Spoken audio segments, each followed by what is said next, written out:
Good morning, my fellow yogic travelers. I am mighty glad to be alive today, and I hope that you are too. This week I'm starting my fairy tale tributaries.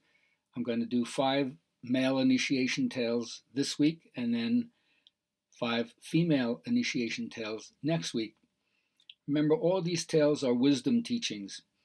Every story is a storehouse, it's packed with wisdom, and every story is also a mystery. To think that you understand the story makes it a dead story. So, this is also learning how to deal with images and how to penetrate them, archetypally speaking, poetically speaking, metaphysically speaking, most importantly, psychologically speaking. So, your left brain will understand the story like any film you would watch or TV drama. It unfolds and you understand it from the beginning to the end. But your right brain is going to see something else, and it's also going to compare it to images that come up from your own life, things you've already lived, and that's how you're going to make the connection to the universal themes and how they work out in your life. But first, I just want to remind you we're all striving for joy. And one of the problems is that if you believe there's more joy elsewhere, a worthier kind of joy that you deserve, then you often miss the joy that's actually right in front of you. And there's a lot of joy to be experienced. Now, a lot of people don't want to experience the joy because they say the world is so fucked, and you sabotage your joy by doing that because the world needs joy also. So if you have any kind of I don't deserve happiness, failure thoughts, not good. That will sabotage your patterns. And you want to see your patterns because the more you understand how you do it to yourself, the more you understand what gets in your way, the more you understand the voices of conditioning. If you don't recognize those voices, you're under their spell. Like you're living in an enchanted world and you're the one who's put the curse on yourself. So having goals, being motivated to go toward things that are really important for you. Neuroscience tells you that this primes your nervous system. That means you're on the lookout for whatever is going to support those goals. And that's what you're intended to create for yourself, meaningful goals. So that's one thing. And of course, life is going to continue presenting you with obstacles, and learning how to deal with that and what life offers can end up supporting you. So if you want to awaken joy, and I think most of us really do, you got to stake your claim to it. And then you have to make actions that reinforce that. And then just remember, feel good. Find things to feel good about, because what's wrong is always available. And all the beliefs that we have are just habits of thought. You keep repeating it to yourself to become kind of like hardwired in you. So are you looking for what makes you feel good, or are you looking for, are you on patrol to find out what makes you feel miserable, makes people feel miserable, and you talk about that to other people? I wouldn't suggest it. So have this intention, and for those of you who don't do this regularly, you'll never know unless you try. So get out there. And sometimes I also call this pre-paving the road. That means mentally envisioning ahead of time what you'd like to see. You want to build that into your subconscious mind by giving it your dominant intent. And your dominant intent is to make well-being, your life revolves around well-being. So do your best and stay connected. All right, so this story is called The Water of Life. The Water of Life. It's in Grimm's, but like many of these stories, I first heard it through a mythologist, teacher of mine, Michael Meade. The Water of Life. Once there was a king who was sick unto death, and although he had all the resources available in his kingdom to help him, none of the resources that he had could help him. So his 3 sons were really bent out of shape by that, and they were in the garden crying over the potential death of their father, when all of a sudden an old man appeared to them and said, "Why are you guys so sad?" He said, "Oh, our father's sick unto death. We don't know any cure." He said, "Oh, you've not heard of the water of life?" And they perked up. "The water of life, what's that?" "Well, if he could just get a little bit of the water of life, he'd drink 1 drop and he'll be as good as new, young as he was many years ago." Well, they perked up. So immediately the oldest one went to the father, but his ambitions weren't really pure. He just wanted to make sure that he was next in line for the kingship. He says, "Father, Father, I've heard about the water of life." And first the king said, "No, it's just a will-o'-the-wisp. Nobody knows where it is, or even if it exists, you can't go." But he begged him, he pleaded with him, he importuned him so much the father said, "Okay, finally go." So off the oldest son went, And he traveled a little way or a long ways or short ways or whatever time it takes in these stories. And all of a sudden, he comes across a dwarf in the road. And the dwarf says, "Hey, where are you going?" But this guy's such an arrogant son of a bitch. He says, "Get out of here, you puny little runt," and just like kicks the horse's dust in his face and rides on. But in these stories, you don't diss a dwarf. So the dwarf gave him and all of a sudden, all of the land on either side of the horse started closing in the front and the back until he was like boxed in and he couldn't even move. Well, he was set. So once they realized that there was no word from the other brother, the second brother, who was just a clone of the first brother, didn't have the father's interest in his heart. Anyway, he went to the king and says, "Please, you have to let me go." He says, "No, we don't even know what happened to your older brother. I can't let you go." But he begged, he pleaded, he importuned him so much that he said, "All right, fine, you can go." So off he went. The same thing happened to him. He went on the road. He met the dwarf. The dwarf said, "Hey, where are you going?" No, the guy wouldn't listen to him. He said, "Get out of here, you runt," and he just like smacked him on the side. Said, "Oh boy, shouldn't diss a dwarf." Gave him the curse, and all the same thing. The land on both sides of him squashed him in front and back until he couldn't move, and he was just stuck there. And that's how it went. Then the youngest son, of course, 3 times of the charm, you say, things that happen once never happen again, but things that happen twice probably will happen 3 times. He went to the king, and the same thing, the king didn't want to allow you lose his youngest son, but what could he do? All right, fine, you can go. So off he went, and the same thing, down the same road, and there was the dwarf once again. "Where are you going?" And now he had the awareness to do something that the 2 other brothers didn't do. Not only didn't he diss the dwarf, he got off his high horse, and he got down and said, "I have no idea. I'm just on the road to find the water of life because my father's sick unto death, and I was told that if I could find it, I could cure him." "It's a good thing that you told the truth, not like your brothers. I have them safely locked away, but because you told the truth, I'm going to help you." And so he gave him a staff, and he gave him a couple of loaves of bread. He said, "If you follow this road, you're going to get to the enchanted castle where the water of life is. Now, when you get there, you're going to take the rod and you're going to smash it against the door and knock to get entry. And the doors are going to open, and there's going to be 2 ferocious lions that are going to charge on you. And immediately, you have to take the bread and throw it, each one unerringly, into their mouths. And that will pacify them. And then you'll get into the castle. Now remember, you got to get out of that castle by 12 o'clock. So he thanked the dwarf profusely, and off he went down the road. And it's true, the road took him to what he thought was the enchanted castle, as described by the dwarf. And he took his staff and he beat it against the door, and the doors sprang wide open. And all of a sudden, the 2 lions came charging him, just like the dwarf said they would.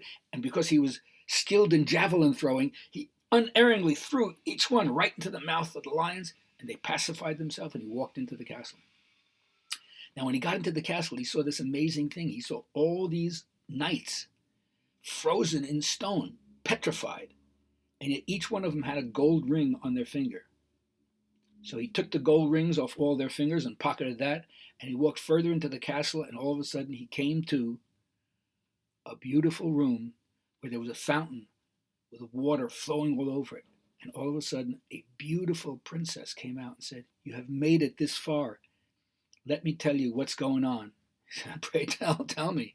He says, "Take some water from the fountain, go back, heal your father, and then make sure you get out of the castle before 12 o'clock. And then if you come back in 1 year, you can lift the enchantment of this castle, and you can become my husband and king of this realm." Well, who doesn't want that? So he was absolutely thrilled. So he thanked her profusely, took the water of life, and he started to go back out, and he passed by this bedroom that had this beautiful, beautiful layout.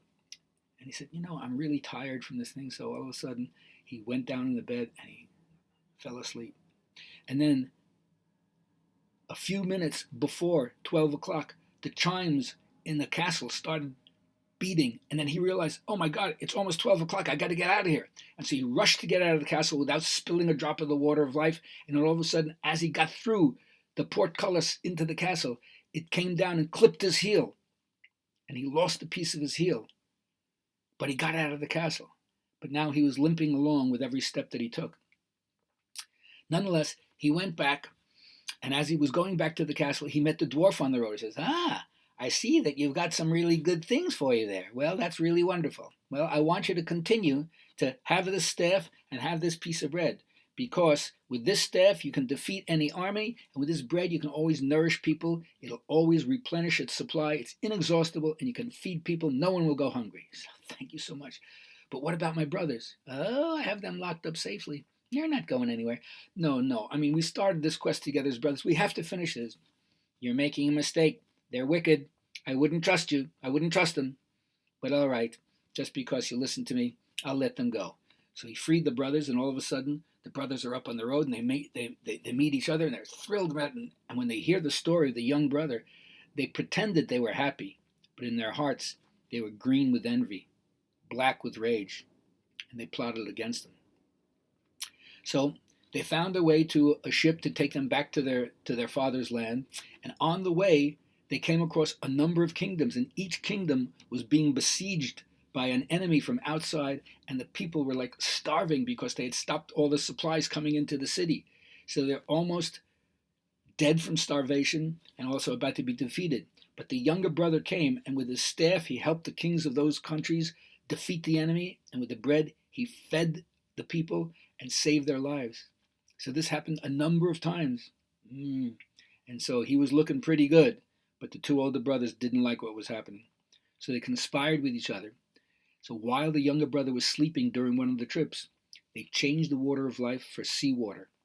And by the time they got back to the castle and they gave the king the water to drink, the younger brother said, "Look, I got the water of life." But when he drank it, he started to puke his guts up and almost killed him. And then the older brothers took the real water of life and they gave it to the king, and that nourished him, and he came back. And now his mind was turned darkly towards his youngest son, while the older brothers were getting the accolades for having saved the king's life. So the king was so dark, he had so turned against his young son that he called his huntsman to him. And he said, "Listen, the next time you go out on a hunt with my young son, kill him and bring his eyes back to me as an indication that he's dead."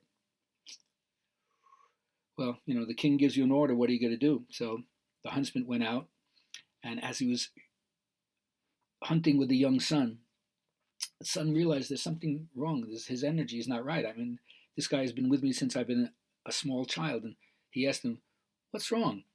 The huntsman couldn't hold his peace. He says, "The king wanted me to kill you, but I can't do it because I've seen you grown up. I love you so much, so I can't do it." "All right, thanks a lot for letting me know. Here's what we'll do. Let's exchange garments. Let me take on the hunter's green and not my royal robes. Let's kill some other animal, and we'll dab the blood on my clothes, and then we'll take his eyes out, and you can give it to the king as proof." So the huntsman said, "Okay, that's what we'll do." So that's what we did, and the king went back and saw that, okay, his garments are bloody, and these are the eyes, fine, thanks a lot. But meanwhile, the young prince just had a wonder. Now, in the meantime, he remembered, and the two brothers remembered from the story, that in a year's time, if they went back to the castle, that they could meet the enchanted princess and become the king of her realm. But she had told her guards that if anybody comes up and walks on the main road,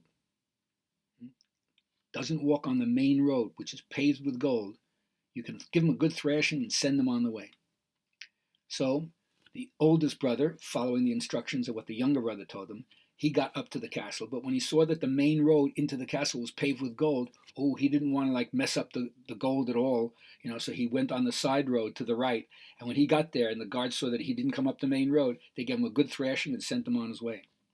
Then the second brother did the same thing. When he got to the castle and he saw that the main road was paved with gold, he didn't want to go up the center either. He went to the left side. And when the guards saw that he wasn't going up the center, they gave him a good thrashing and they sent him away. Now at this time, the king started regretting the fact that he asked his son to be killed. And he was bemoaning his fate, talking out loud, when the huntsman, who always hangs by the king's side waiting for orders, he said, "Sire, please beat me, chastise me, kill me if you want to, but I have to tell you, I never killed your son. I didn't have the heart." And the king perked up. "Really? Oh, I'm so happy to hear that. Let a proclamation go through the whole country that he's free to come back, that he's no longer an exile." So that's what happened. Now, in the meantime, The young son, he knew it was about a year, and so he went back to the castle. And all he could think about was getting back to the enchanted princess. And he had no idea that the road was either gold or not gold, because he was only thinking he was beloved. And when he got to the castle, he didn't go to the right and he didn't go to the left. He went straight up the middle. And when he arrived, the guards knew, let this man in. And so he got in and he saw the princess, and they had their own wedding right there. And then all of a sudden, as a result of his returning, all the people in the castle who had been turned to stone were reverted back to their human form. It was a great celebration. And then she said, I think it's time for us to go back and meet your father, because he'll be thrilled to find out what happened.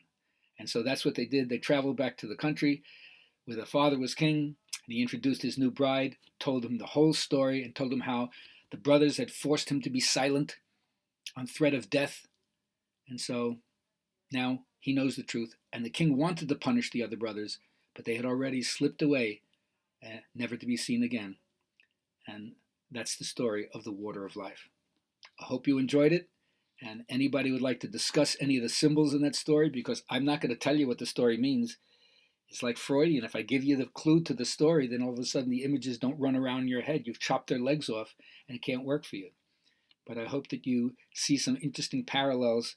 And again, even if it's mysterious, that's okay. Go to Grimm's, read it again, because every time you go back to the story, you bring a different you to the story. A different aspect of your psyche may open up, and maybe you can also discover the water of life. All right, I got to go today. Limp along with every single step I take.